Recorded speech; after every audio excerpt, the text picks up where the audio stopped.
Welcome to A&A, the Access in Academia podcast. I'm your host, Sarah Pekoski-Schweer, and as part of the 2023 cohort of 3M National Student Fellows through the Society of Teaching and Learning in Higher Education, this podcast is part of our fellowship project. The goal of this multimedia project is to share the stories of leaders on campuses across Canada to the many stakeholders of post-secondary institutions so that they can better adapt to and understand the student perspectives. Hope you enjoy.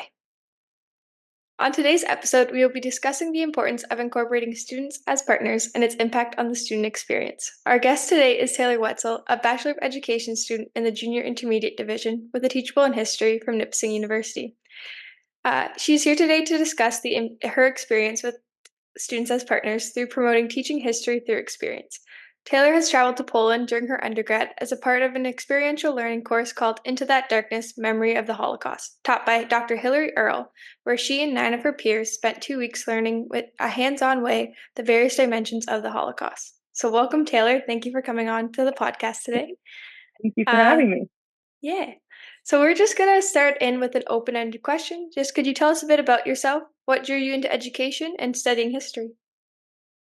Like Sarah said, I'm in my final year of my Bachelor of Education. I've done all 6 years at Nipissing, so I started in the concurrent stream when I started in first year. I've always kind of been interested in being a teacher from a young age, so I knew that education was what I wanted to pursue as a career. History actually was a newer thing. I didn't come into university as a history student. I came in under the psychology stream.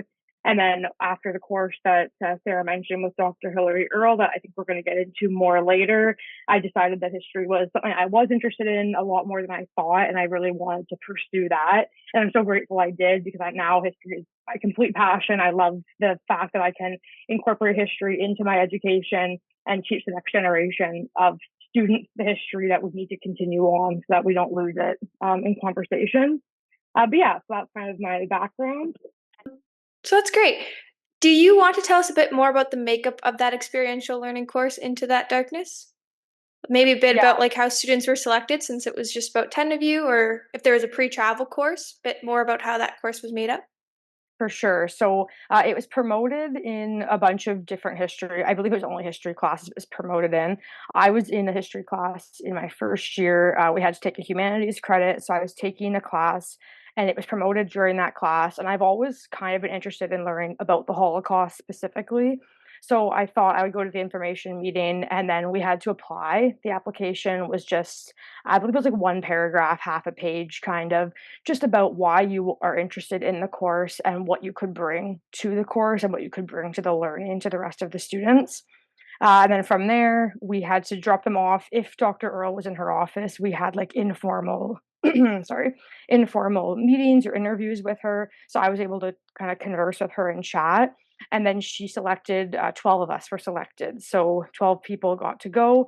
And then once we were selected, we did have a pre-travel course. So we met as a group of 12 of us, 2 first-year students, and then the rest were upper year, second and third years.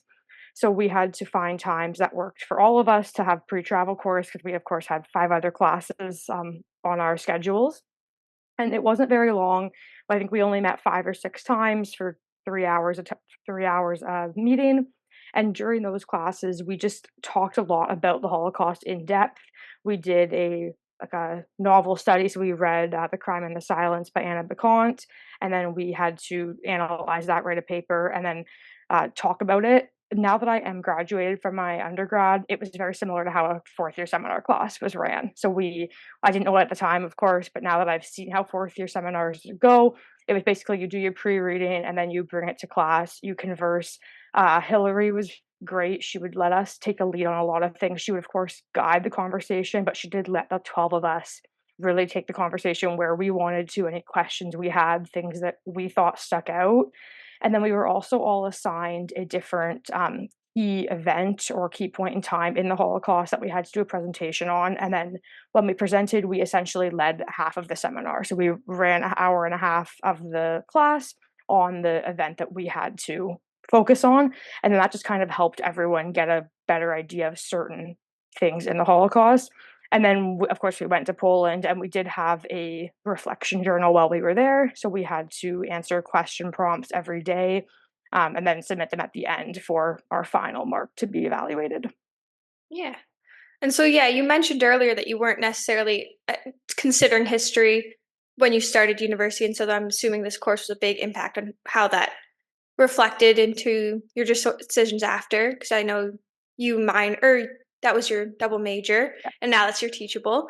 Um, so that was a big impact for you. And you were also one of the only first year students to take that course. So that was probably a big step. How did that feel working with upper year students? Was it a big challenge? Were you embraced? Were you helped? How did that go? Yeah, so at first, of course, I was so scared because I was new to the university. Had been there for it was 2 months probably at the time. But the first time we ever met as a class, we were totally embraced by the upper years. We knew like right away we had to say what year we were in, and so of course they knew right away we were in first year. They hadn't seen us before, but they totally embraced us and like treated us as if we were upper years with them, as if we had history experience. The other student that was in first year had really specialized in history in high school and was had a lot more background than me. So everyone was really great and like accepting me and like letting me kind of learn alongside them without feeling bad that I wasn't a history student. Of course, there was lots of jokes, kind of like you got to come to history, you got to be a history minor by the end of this at least. But definitely lots of like helpfulness when we had to do a lot. It was a third year class, so it was a lot of heavier reading than I had in my first year classes, but everyone was so great and helpful. And when we were in pool into a lot of just support, we were able to lean on each other whenever we needed to. Oh, it's great. Okay, we'll jump into the next question, which kind of flows a bit more. So, what was your biggest takeaway from traveling to Poland? And I guess the course overall, how did that impact your education or your vocation as a student? Yeah, so the biggest takeaway was probably definitely just how important studying history is, and then obviously turning me into a history student. When we left Poland, I definitely knew I wanted to pursue history more. I wasn't convinced I was going to have a history degree by any means, but I thought maybe I'll take some more classes or a minor. And Hillary was very supportive of that. Really wanted me to take more history classes.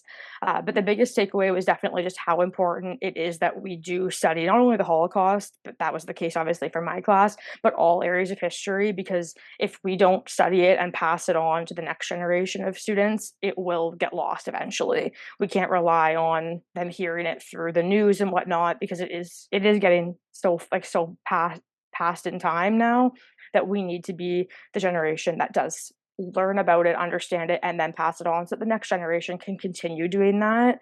And essentially that whole like never again process that if we just keep teaching it and we can teach tolerance, that was the biggest thing that I learned and brought home from the class. And then it did affect my vocation as a student in the fact that it changed the trajectory of the classes I was going to be taking in my undergrad. It changed my teaching division once I had the ability to do history as a teachable. I jumped into the JI teaching division before I was going to be in the primary junior.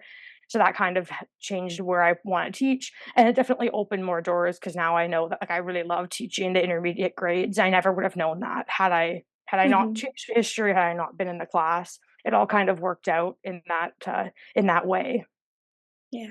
See, I'm the bias with the history, but I've known it all along, but I'm glad it's getting shared. Sure. Awesome. So, and Dr. Earl seems like a great motivator in this for all of you. And I just was wondering if you could share a bit more about how the students as partner dynamic worked a bit with the course or outside of the course, if you work with her throughout this with your undergrad.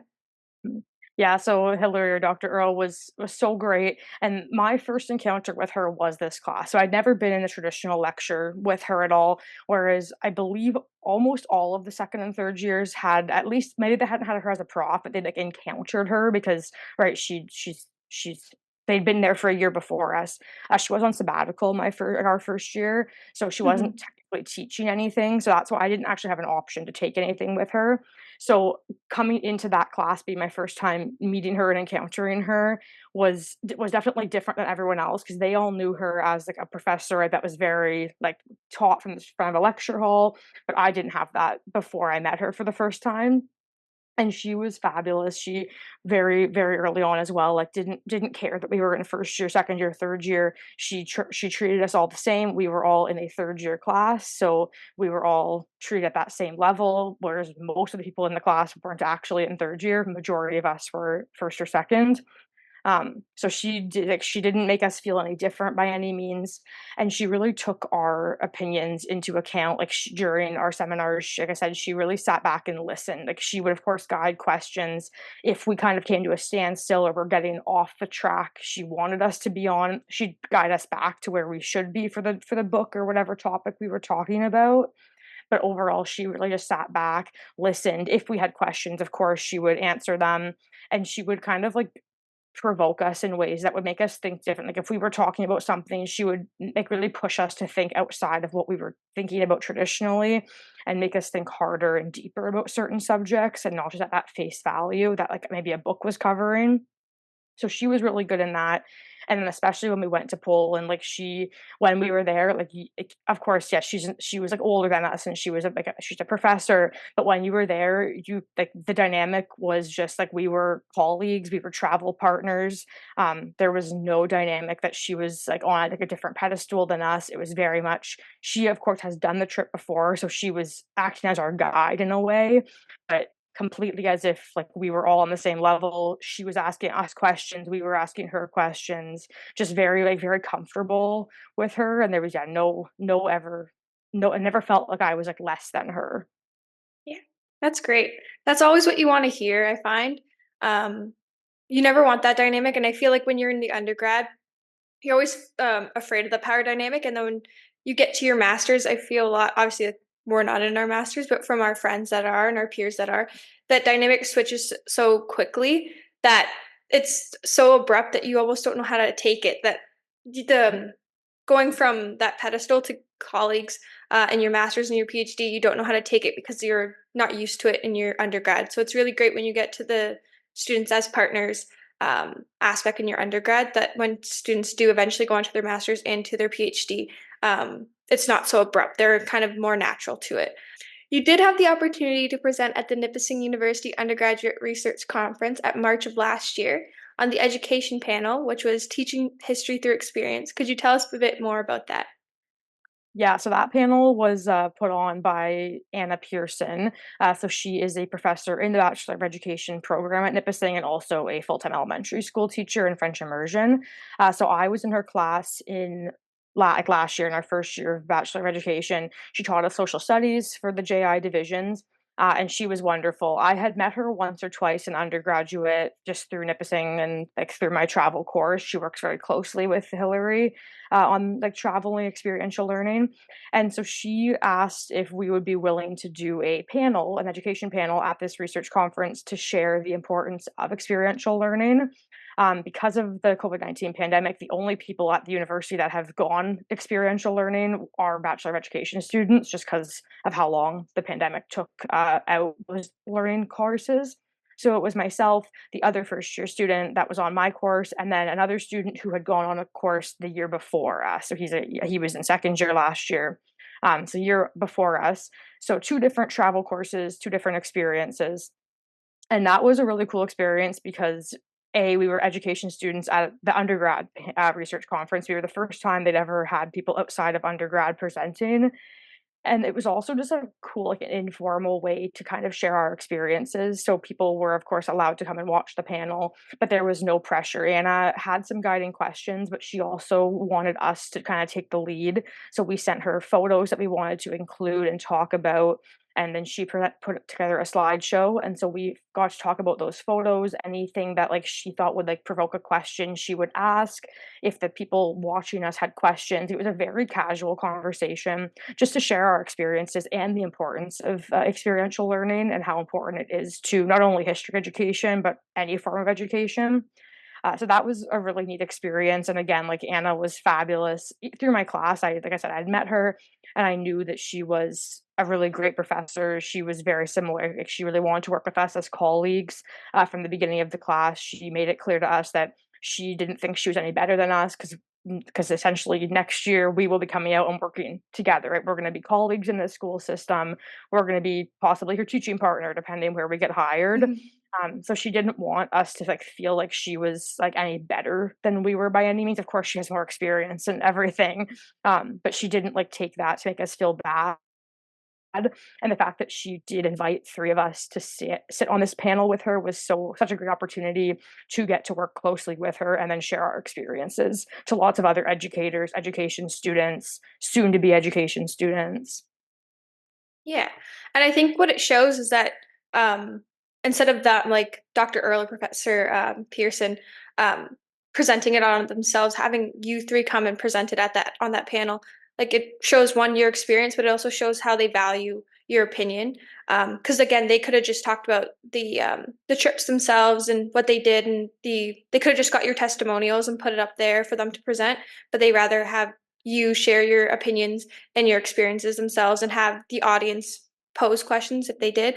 But just you blatantly giving your experience, like your testimony on the topic, um, shows how much they value your input on it and how much they do view you as colleagues in it, as you've like said before. So it does show how much they want to use you and view you to promote the programs and the initiatives, and hopeful that they come back as we're kind of out of the pandemic. No, not pandemic now, and use you for the years to come to inspire others to kind of get these initiatives going, not only at Nipissing, but probably at other institutions as well. So it's kind of better that they did incorporate you.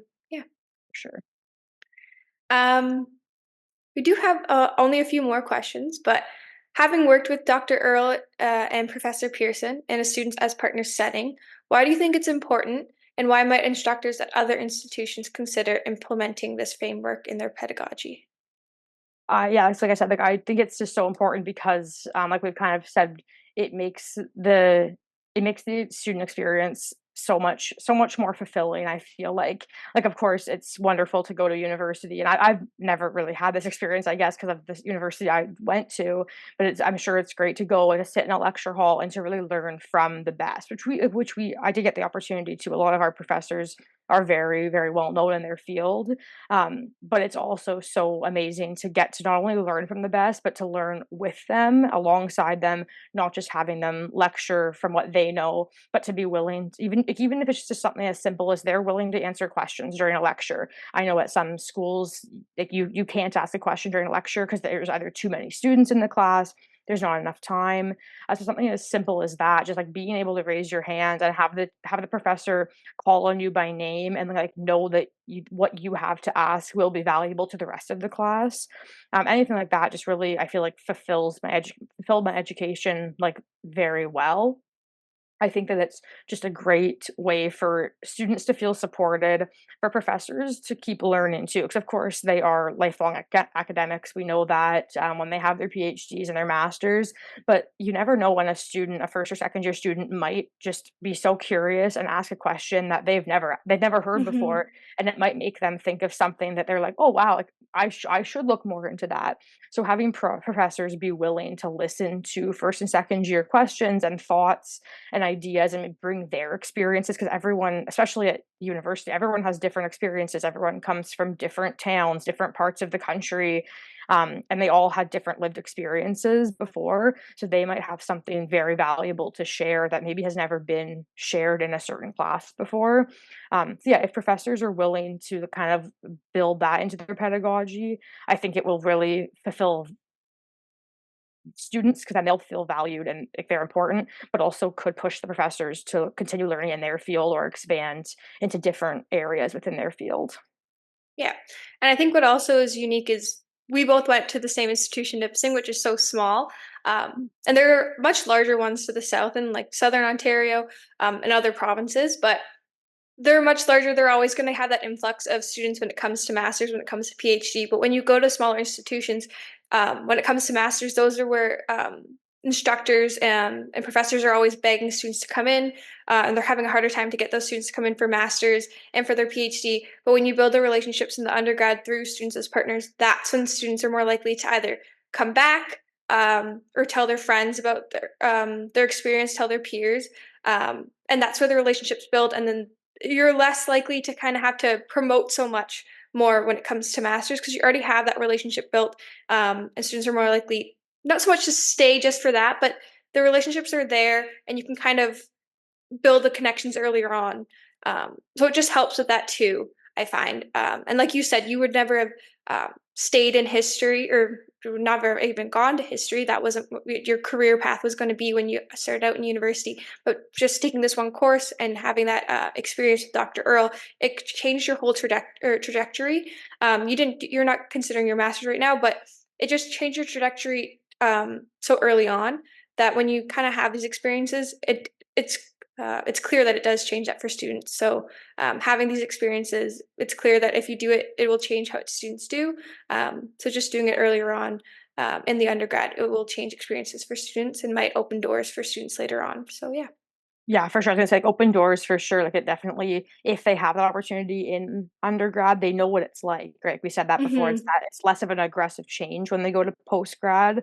So having that, like, it does open a lot more doors. It makes students more comfortable to pursue something after fourth year if they know that they're going to be treated like equals and like colleagues. Hmm. Yeah. Okay, and then we're just on to our last little bit, which is kind of our connection to all of our multimedia parts for this project. So, in this project, for myself, we're doing a podcast, but other parts for the fellowship is a book piece, a written piece, and then they're also doing video interviews. So, the whole connecting piece to this project is we're asking everyone the same kind of two questions. So, just hoping you can answer the two questions as best you can, which is, in your opinion, what is the most important challenge currently facing higher education? And you can answer it with respect to students as partners. For sure. So I think the most difficult thing that they're encountering is just that power dynamic that we've kind of talked about. And I'm like, of course, not blaming any professor by any means or any institution. I just think it kind of comes with the territory of when you have a 18-year-old coming out of high school and a someone that has a PhD, someone that's a doctor, there will be an inherent power dynamic, whether it is set out by the professor or whether it's set out by the 18-year-old who just like assumes that that Hmm. PhD is going to be more powerful than them. Because right, like we come out of high school, we've maybe had one teacher that has a PhD, possibly, but likely not. Most people I feel like don't. And then they just maybe kind of like they have it built into them from their family or anyone that okay, these people are way more well respected. So like they're like almost like not like they're scared of them almost. So I think that's just like the power dynamic itself is a big issue that a lot of institutions face because when you have that, you are going to have students that are less willing to ask questions. I think it can easily be like after first year, it can easily be changed. Right, once students go through first year and they say, oh, maybe it's actually not like it's not actually that scary. These people are just people at the end of the day. They want to learn from their students. They want like to like interact with us. It can definitely change, but I think for the first year going to university, that can be a big change from the high school where kind of like your teachers maybe didn't see you as peers necessarily, but they still would like they were willing to work with you. They wanted you to succeed. Whereas coming into university, it can be a lot more like pressure on yourself to hold yourself accountable. And if you don't have a good professor that's going to help you along the way, that can definitely pose issues. I think going forward. Yeah, for sure. Thank you. And then our last question is, what would be your advice to someone who's trying to enact change in this area? So maybe students, maybe faculty members, administrators. I think, yeah, for faculty members and administrators, coming back to that whole like be willing to listen to your students, right? Be willing to like sit down with them, let them ask questions, be willing to see them as colleagues. Like, right, don't hold that power dynamic over their head. If you want to truly view them as partners, you need to see yourself on a similar level playing field. Again, obviously, when you have a PhD, you do have more like you earn more respect for yourself. That's like completely valid, but still being willing and able to sit down with your students and like say, hey, I have this many years of education in this area, but I still think you as new university students have something to share, or like just like yeah, be willing to learn from them. And I think Hilary and Anna have both been great experiences with me in that, and that Hilary was willing to take 12 university students from Nipissing University to Poland, right? And like she didn't have to do that. Like, she wanted us to get to experience firsthand the Holocaust and learn about it, and she wanted to share her expertise and learn alongside us. But she didn't have to. Like, she could have just easily right had a lecture, taught 500 students the content, and said, "Okay, like I did my job." But she went above and beyond to do something that wasn't expected of her. And then I think on a similar point for students that are wanting to enact change, don't be afraid of your professors and your administrators, right? Be willing to ask the questions and share your experiences. Don't step back just because they are more like seen as more superior than you at a university. Because at the end of the day, at a university, the students like are needed, right? You can't have a university without students. So if the students aren't valued, the university isn't going to be successful. So don't be afraid to kind of push a little bit and ask the questions that you want, that you know are going to help future your education, because it is your education.